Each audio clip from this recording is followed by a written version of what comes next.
శివుడు ఒక భిక్షగాడిలా అంజనాదేవి ఇంటికి వచ్చారని మీకు తెలుసా? అంజనాదేవి పుత్రుడి కోసం శివుడికి పూజలు చేస్తున్నప్పుడు, అమ్మా, నాకు ఆకలి వేస్తోంది, తినడానికి ఏమైనా పెడతారా అని ఇంటి బయట నుంచొని ఆ భిక్షగాడు అరుస్తూ ఉంటాడు.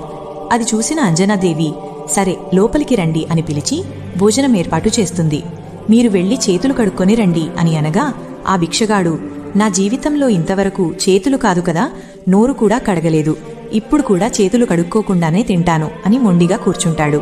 పైగా శివుడి కోసం ఏర్పాటు చేసిన సింహాసనం మీద కూర్చొని ఆహారం వడ్డించు అని గర్వంగా అంటాడు. అతిథిని ఏమీ అనకూడదు అని అంజనాదేవి ఆహారం వడ్డిస్తుంది. అతను ఆ భోజనం తింటూ నోట్లో నుండి కిందకు ఊస్తూ, చీచి, దీంట్లో ఉప్పు లేదు, కారం లేదు అని వంకలు పెడుతూ, నీకసలు వంట చేయడం వచ్చా రాదా అంటూనే అక్కడ శివుడికి పెట్టిన ఆహారం కూడా మొత్తం తినేస్తాడు. అంజనాదేవికి పట్టరాని కోపం వస్తుంది. అయినా ఏమీ అనదు. ఆ భిక్షవాడు భోజనం చేశాక పైకి లేచి, నీ చేతి భోజనాన్ని నేను తిన్నాను కాబట్టి ఏదో కొంచెం పుణ్యం నీకు వస్తుందిలే, ఇదే భోజనం ఆ శివుడు గనక తింటే నీకు పుణ్యం కాదు కదా, అతని శాపం నీకు తగులుతుంది అని నవ్వుతూ ఆమెను అవమానిస్తాడు.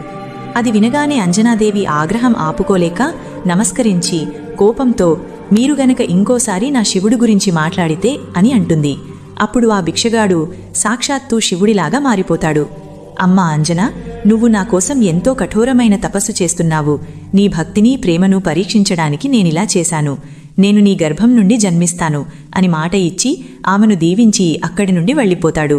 ఆ తర్వాత ఆమెకి ఒక కుమారుడు జన్మిస్తాడు. అతడే మన హనుమంతుడు.